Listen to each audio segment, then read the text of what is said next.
Alright guys, welcome back to the Bano Boy Variety channel. Today's video we're going to be doing is we're going to be reviewing a new Nerf gun that we got. If you remember, I had the Nerf Mega Magnus.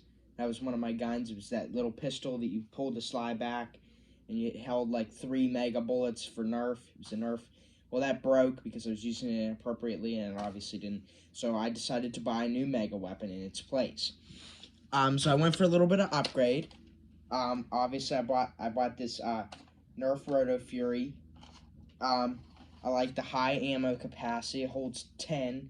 Obviously the Nerf's Mega Centurion, which is the only other mega gun that I have, holds 6, and you think it would hold that. You think that was a lot. So this is actually a cylinder operated 10-shot gun, and you pump this and it obviously rotates the cylinder. I saved the time of me putting, individual, put 1 in, 2 in. I saved us the time. I already preloaded it. I actually bought it brand new, and so that's already loaded. So you pretty much eliminated the problem of having any jamming issues because there's no magazine. It's just a simple rotation of a cylinder into a chamber. So it rotates the cylinder, sort of like it's basically a revolving mega blaster is what we're going to call it. Works the same way as a revolver, obviously, except without the use of the hammer. It has a pump like a shotgun, which also acts as a foregrip. The rubber bands on it, I'll get to that later. It might not be in this video. It might be in the next video. But that has something to do with the scope. I'll explain all that. It's going to be weird when I explain it, but it works a little bit. It has a little rail up there for stuff. I don't really use too many attachments with these guns. So basically, when you pump this, the cylinder's going to rotate one facing the barrel, and then you pull the trigger and it's going to release it out. As with most mega weapons, these have, a little bit more power than usual, and it actually has a rifled barrel. But actually the barrel is bigger than the bullet, so we're not going to obviously see any rotating. If you don't know what rifling is, it's what's in rifles. That's where the rifle gets its name from. Most rifles today, it's grooves inside of the barrel that basically causes it to spin, the bullet to spin, so it stays on its course. And the reason that was created was an adaptation to the musket, which the ball bounced around and then it went left or right of its target, and it wasn't very accurate. I'm getting off topic, but basically that's what it's basically it's not it's just straight lines in there, but I'm guessing that's supposed to simulate rifling or something. But like I said, the barrel's too big for the bullet's never going to touch any of that. It might bump off of it, but that's not really that. Triggers down here.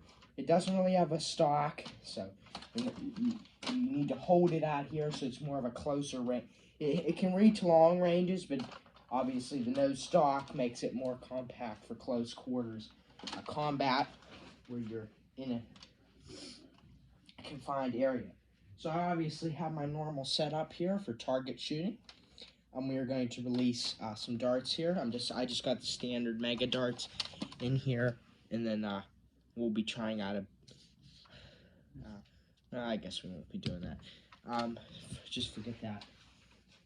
So we're just gonna fire this, and then we're gonna do, if we have time, add it. I think I'm gonna do the scope part in the next video. We'll do the Nerf shot shell bullets, and then a range test where I'll take you upstairs to a long hallway that I have, and I'll show you the range. But without further ado, what we're going to do is we're going to shoot some of these targets that we got set up here. So we've already pumped this, so once it's locked and loaded, and all we got to do is aim, pull the trigger now. Doesn't really got much for sights, so you just estimate where that is.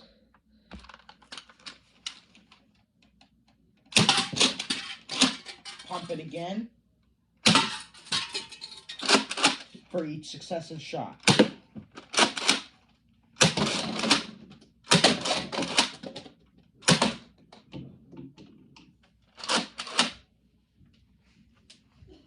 We have a cup who seems to have survived without being knocked off.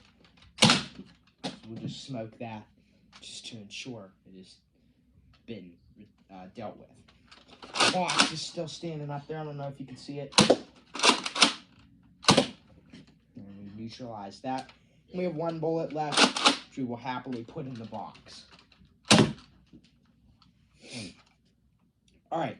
So now to my one of my adaptations. Notice Nerf shot shell bullets. I don't think I've made a single video. This works in all some of my guns. These Nerf shot shell bullets. Probably should make individual videos for that, but I haven't yet. So basically, what you need to do to make this, it's technically illegal, but you're not going to be using it for anything illegal. That's not like it's that powerful. These don't really work that well on this gun, but I just figured I'd show it because they do somewhat. You're going to take shotgun shells that have already been shot in a real shotgun, so they're empty. Cut the top.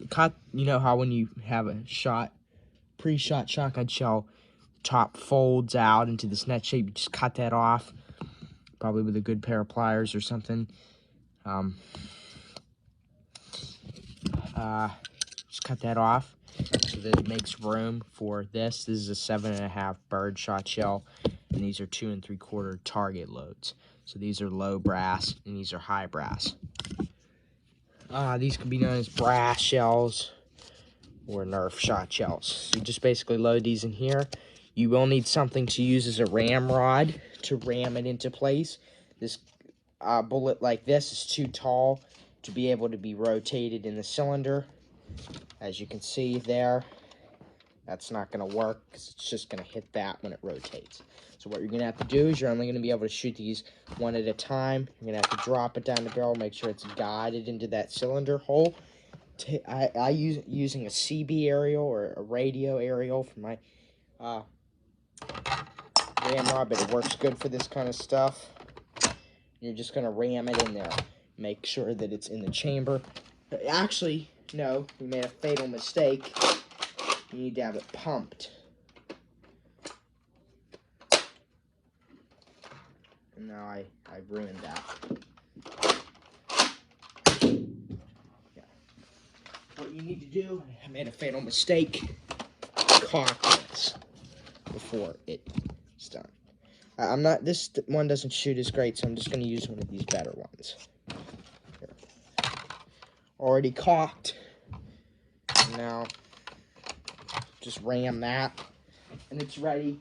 And these are going to drop more, obviously, because they are heavier.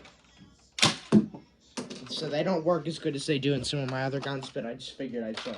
We'll put this one in, and then we'll go do the range, and that'll be the end of this video. We're going to cock it first. And then we'll use this. We need to guide it first.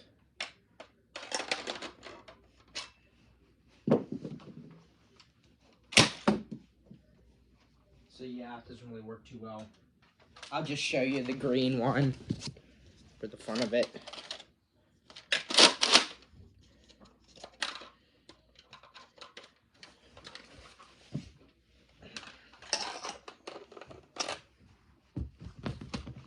Okay. So those really don't work that good, but that is just that. Okay. We're going to head up now, and I'm going to show you the range, and then will be the end of the video. We'll do the scope in a separate video, just so this video is an appropriate time scale for uploading. So, right upstairs here.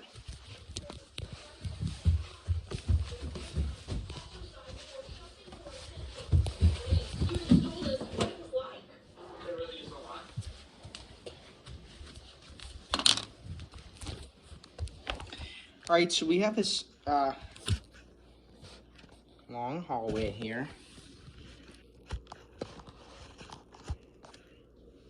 What I'm going to do is I actually forgot a dart, so I'll be right back.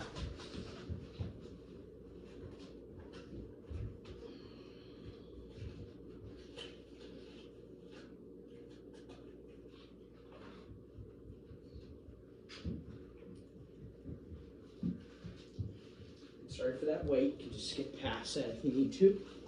So I'm going to illuminate this hallway here. What we're going to do is we're going to analyze bullet drop. We're going to illuminate this room at the end of the hallway, this back room,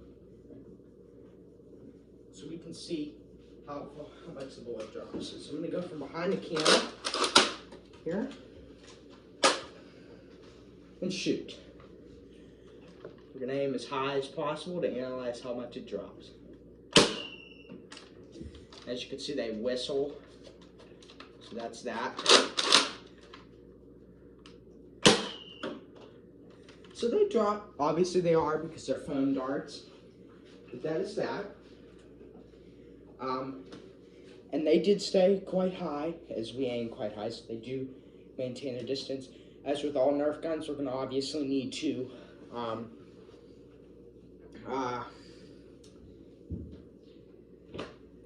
keep it fairly close range. We're not going to be making any over-top sniper shots. So that's what that's going to be. So please like and subscribe.